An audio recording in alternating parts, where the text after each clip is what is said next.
Welcome to the VedaFoods Health Show with Dr. J. Apte. This episode, we've chosen to talk about a topic that's very misinformed. We're going to be talking about fats, what are good fats, and what are not so healthy fats. And we're also going to tie in the Ayurvedic seasonal eating. So welcome, Dr. J. Thank you. Thank you, Carly. So the first thing I'd love to ask you is, because this really is a topic that everybody is so misinformed on, what are good fats? And the funny thing about when I say good fats is when people hear butter, they automatically think it's a bad fat. And so I want you to talk about ghee, which is the clarified butter, and the difference between that and regular butter. And then let's get into some of the other fats. Okay.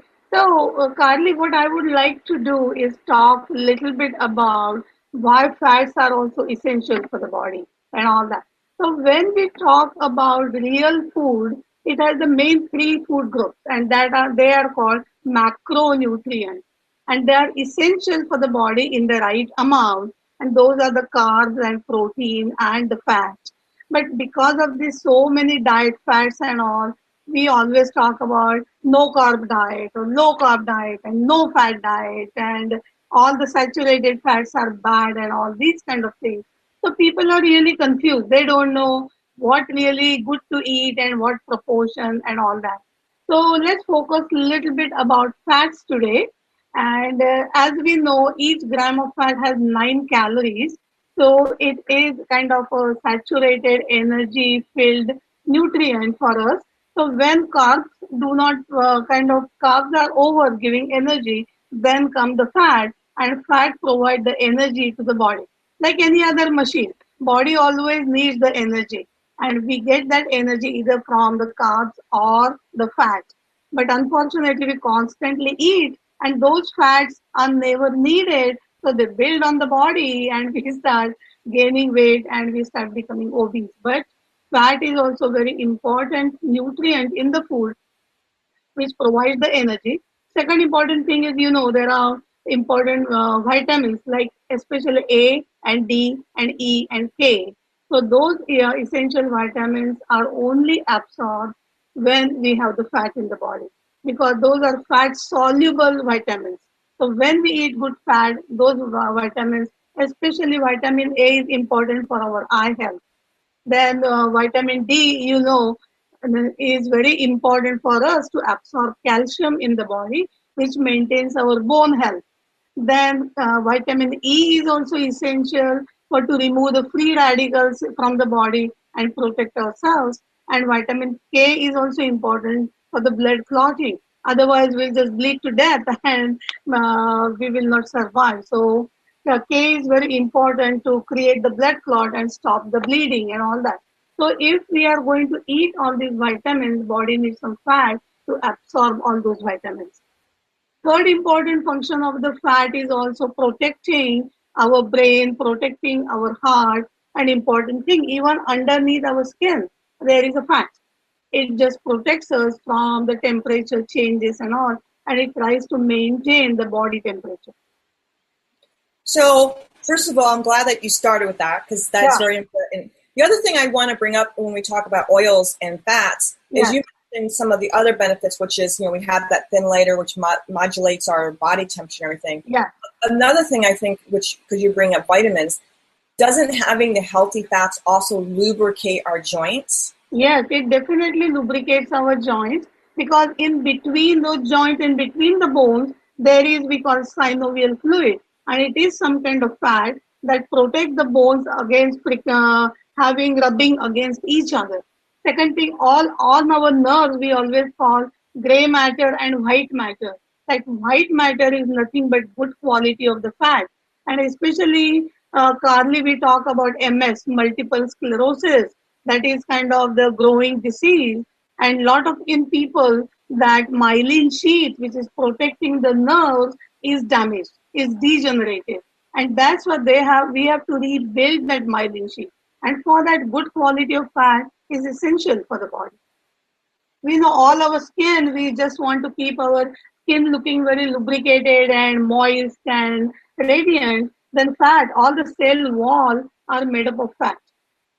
So fat is an essential thing, but the big question is what kind of fat and what is the amount of fat That is very important. And we need about like 20 to 30% of the calories from the fat, but we end up eating like 40 and 50%, and that causes all the problem. Because what happens, it just blocks our arteries, causing atherosclerosis, which causes hypertension, which causes heart problems and all that. So there are different types of fat, and generally the oils are liquid because they have unsaturated fats. All the bonds in the oils they are called mono unsaturated fatty acid or poly unsaturated fatty acid.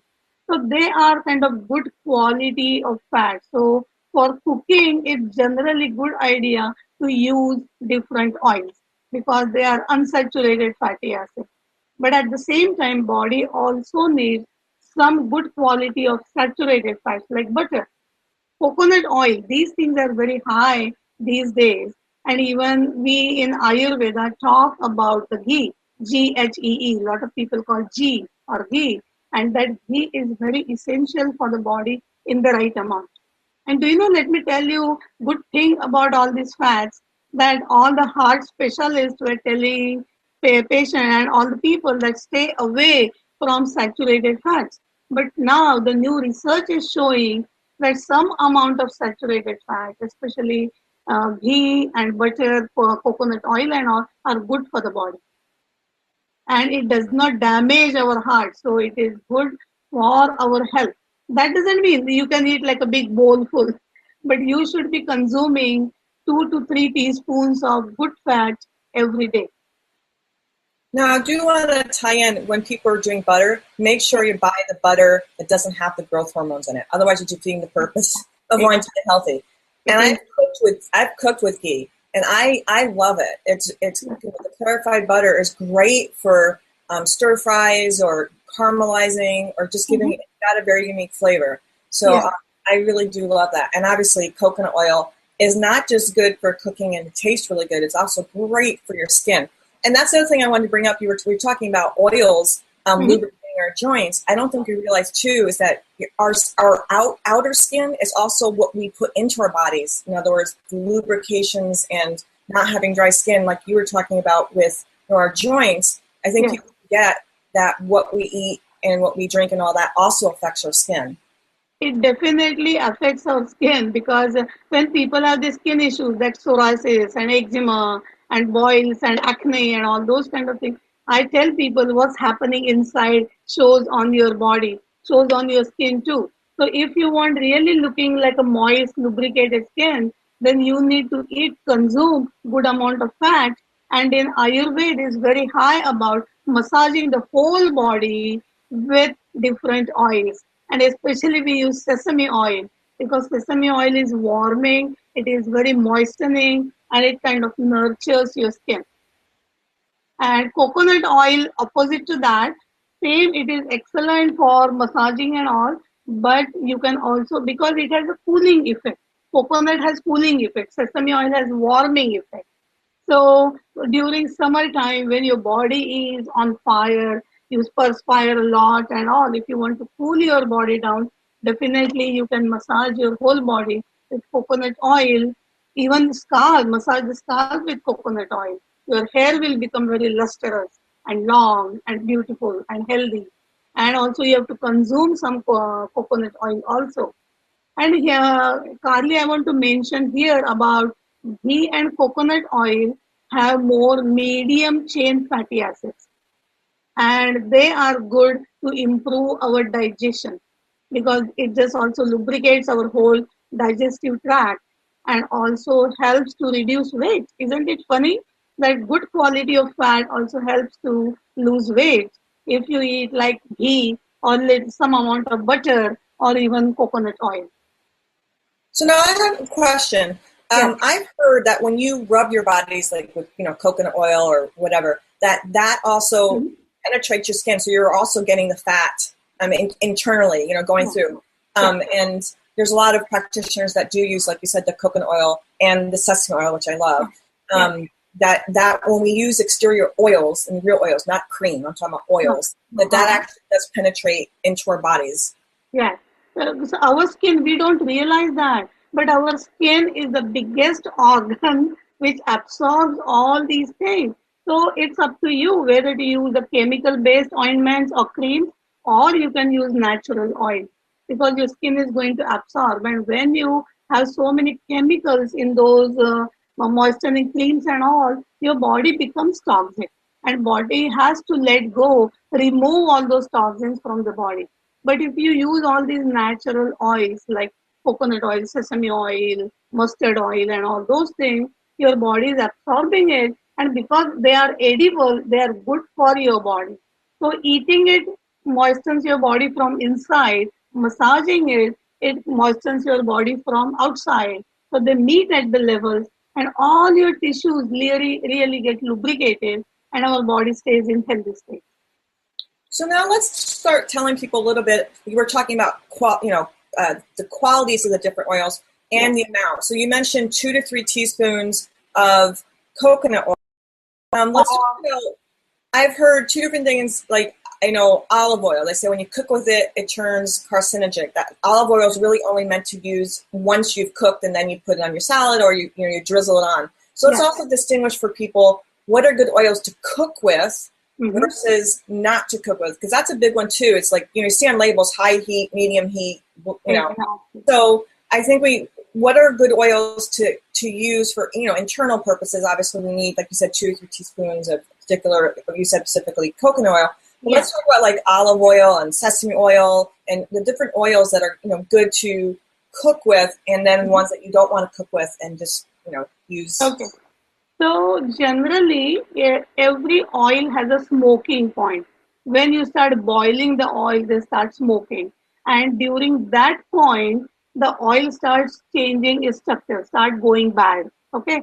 So naturally, any oil that has a high smoking point are good for cooking, and any oil which has low smoking point is not good. So you can just use it raw, like olive oil, for example. Instead of using olive oil for cooking, you can just spread it, dip your bread in it, or put it in your salads and all that.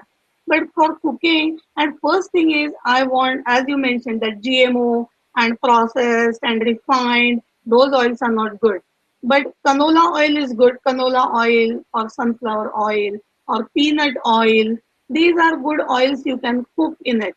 I would recommend generally people not to fry the food, but just cook in some oil, and you can saute your vegetables or stir fry your vegetables in little of this cooking oil.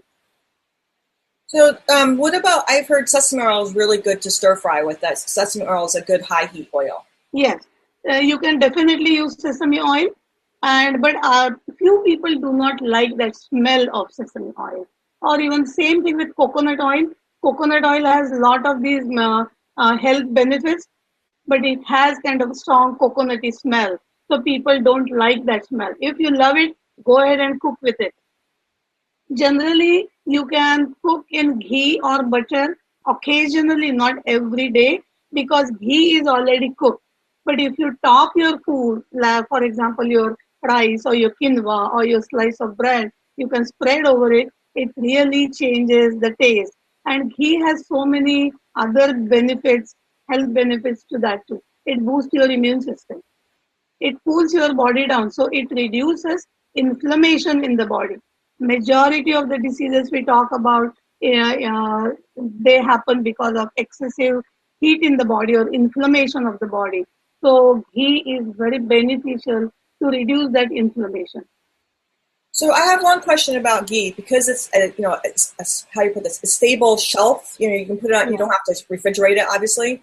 Yeah. I've been asked numerous times, how long can you keep it, and when does it go rancid, or how do you know when it goes rancid? Okay, it's a good question. First thing is, if you ghee is well done, ghee can stay good for like 100 years or 200 years too. Older the ghee, it's like a wine. Older the wine, better tasting it is. Same way, older the ghee, it has more medicinal qualities in it. So, but you just have to know, because the difference between ghee and butter is only 80% fat and ghee is 100% fat. So when we cook butter, all the water evaporates and all the milk solids sit to the bottom. But if you do not cook enough, then there is some water stays in the ghee, and then ghee starts going bad early, it becomes rancid. And you will really start smelling that ghee is not good. But when you are well done ghee, you will see all the water is gone, all the milk solids are gone. So what you get is 100% fat. And that ghee will stay longer forever. But what mistake people do, they just dip a wet spoon in that ghee, and then when it gets water in it, it starts going bad. So you have to be careful to dip a completely dry spoon in it, tightly close it, and keep it in your pantry, not in the refrigerator. So I think that the advice I give people is to take a spoon into your jar and then put it in the dish and don't dip directly into your ghee, and that way that'll stay fresh and wonderful, and you got your little bowl and you can then do whatever you want from there. Exactly. The other thing we want to talk to all our listeners is about trans fats, bad fats, because all these good fats we are talking about, they are heart healthy. They reduce our blood pressure and all that. But all the trans fats, that is artificially hydrogenated fats, are really bad for our heart. They increase the atherosclerosis, they build up, increase your cholesterol, which will clog your arteries, increase your blood pressure, and they're bad for our heart. And do you know, most of the foods people eat, that all the good tasting food like cakes and cookies and ice cream and donuts and muffins and everything has trans fats in it. People say, okay, I don't eat very sweet food, but again, chips and crackers and pretzels and all those foods which are commercially used and people just crave for that, or they just munch on the junk food which uses all the hydrogenated fat. And why? Because it is very cheap.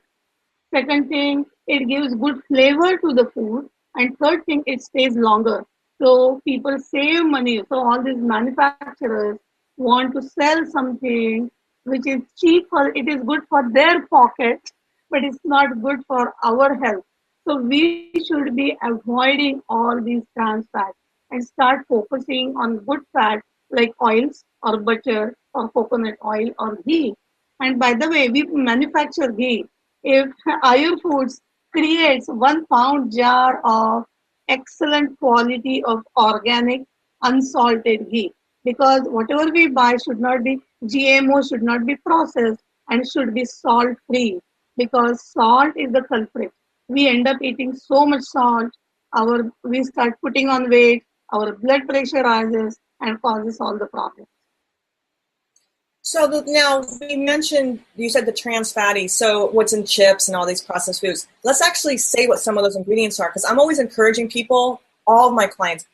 I'll have a client come to me, but it said organic. I said, did you read the food label? Just because something says all natural or organic doesn't mean it's necessarily healthy, and that's our culture, just to stamp labels on things, and it's all natural, and it's got, or it's reduced sugar, and it's got fake sugars and all this stuff. So I like to give ingredients to people which oils are trans fatty oil. So when they're looking at a label, they can go, oh, cottonseed oil, or they know what oils to stay away from. Main thing I just want to add this, when you mentioned about organic and all, they may be using organic potatoes, but they are again frying those potatoes in trans fats, which are also really bad for the body. Okay, so it's very important to mention. And I was going to say something about trans fat, but I forgot. We'll talk about it later. So what was your question? So my question was, what are some of those trans fatty acids? And when people are reading labels, they can see, okay, like I said, cottonseed oil or whatever, that oil isn't good. So when I always encourage people to read food labels. So if they see that it's been fried in what particular oils do they stay away from? So what are some of the names of the trans fatty oil? Remember one thing, Carly. What is trans fatty acids? They're hydrogenated fats. Right. So you know why oil is liquid? Because it has so many of unsaturated bonds. And when they hydrogenize those loose bonds, and then that same fat, oil becomes like a solid fat, like margarine, especially. So those margarines, people always think they are low in calorie, but they are not good. Margarines are not good for at all. They have heart problems, and worse than that, they are also carcinogenic. So we should avoid all those kind of things if you want to be really healthy. Okay. So I mentioned about for cooking, good oils are like canola oil or sunflower oil, safflower oil, peanut oil, flaxseed oil, and all. We don't use it for cooking. Okay. You can just add flaxseed oil raw, like olive oil and those kind of things. Then grapeseed oil also is not used. Cottonseed oil is not used. Only in these oils which are very, very cheap are used in all these commercially sold products, but they are not heart healthy and they are not healthy at all. Yeah, the most ones I see on commercial foods is the cottonseed oil, or even, and I've heard very controversial things about soybean oil, that it's literally is carcinogenic, that it's just really toxic. But I see that all the time, is soybean oil, cottonseed oil. And the interesting part, you keep on mentioning canola oil, so I'm curious about this because some of the research I've looked at or seen or whatever says that canola oil is also bad. So why? I mean, I'm just curious because I know you keep on mentioning canola oil, and I know it is kind of both ways. If you do the search on it, if it is really good quality of canola oil, it's not that bad. But it is all the GMO and things added to that causes all the problems. So we have to avoid all those things. And another thing, like we were talking about different myths about all these foods, I want to tell you that people always say this is fat free ice cream, fat free this, fat free that. It doesn't mean, and that fat free, they use more different sugars, they use different complex carbs, and they may not complex, but just kind of different carbs, which are not good for your health. Okay, so do not go just by fat free or low fat and all those kind of things, because you really have to know what are the ingredients in that food when it says low fat or no fat and all this. And that's why I encourage everybody to learn your ingredients and read food labels, because she's right. When it says sugar free, it's going to have all sorts of chemical sugars. If it says fat free, believe me, when they say fat free, they're also saying, oh, they're including that they reduce some of the sugar, blah blah blah, and it's got all this other garbage in it. So you got to read your food labels. If you're going to get a lower one that's less fat, however, I would look more towards the organic type, because that's going to have much cleaner ingredients. But you've got to read your ingredients. It's so important to get to know. It is very important. And people, what have to do is they should not do only like a fat-free or low-carb diet and all that. They have to eat balanced food, and they have to overall eat less amount of food. Because we always talk about more the better, but for our body, less is better. Because when we eat less, body can digest all that food well, and body can produce good quality of the tissues, and we will not gain weight, and we will stay in the healthy state. Oh, I have a good one. Avocado oil. What is your thoughts on avocado oil? Avocado oil is really good. Avocado has a good quality of fat. It is monounsaturated fat. So you can consume, you can add avocado or avocado oil in your diet, but don't go overboard. That I want to tell people, that the quality is important, at the same time quantity. Because generally people say, okay, this is good. So they just end up eating that a lot. So excessive amount, like a ghee we talked about, butter, coconut oil, it is good, but in the right quantity. You should not go overboard on that. So this ties into, we were talking about oils and some eating here. Let's actually start going into some of the seasonal eating. It is, first thing is, people may ask you or me the question, what is seasonal eating? We haven't heard this. This is the word seasonal eating. But let me just kind of give you the analogy. For example, now slowly the weather is warming up, and during summer, in June month, you are not going to wear like a long sleeves tops and t-shirts and all. You are going to go and buy some cool cotton short sleeve shirts and start wearing shorts, because you want to cool your body down when the weather is hot, right? Then when you transition to fall, you're not going to wear the same shirt. You are going to go buy the jackets. So you want to protect your body from the cold air. Same thing, it's not only the foods, heck, clothes we should change, but we should change the food. So during summertime, it's so beautiful that Ayurveda reveals all the secrets of Mother Nature and tells us to eat the seasonal fruits and foods. Especially during summertime, we get all the melons like watermelon, cantaloupe, honeydew melon, and all these sweet, juicy fruits because they have a cooling effect on the body. By the way, we were talking about coconut oil. Coconut water is also very cooling in nature. So we should be drinking a glass of coconut water during that time. Another thing, we get all the leafy greens. They are growing against the gravity. They are very cooling and light in nature. So during summertime, you can have like a big bowl of salad for lunch or dinner along with a slice of bread and some ghee or butter on the top. But do not eat the same salad during fall and winter time. That we call as a seasonal dieting. And if you don't know much about seasonal dieting, always go to farmers market. Always go to the local store where they produce, where they sell the local produce and the fruits which are growing in your own environment. Because currently it's very important that we should be eating what is grown in our local area, not coming all the fruits coming from Mexico or India and Australia and all that, because the weather pattern there is very different. The seasons are there very different. You know that when we have summer here, it's winter in Australia. When it's day here, it's night in India. So seasons and things are very different. So we should be eating seasonal fruit.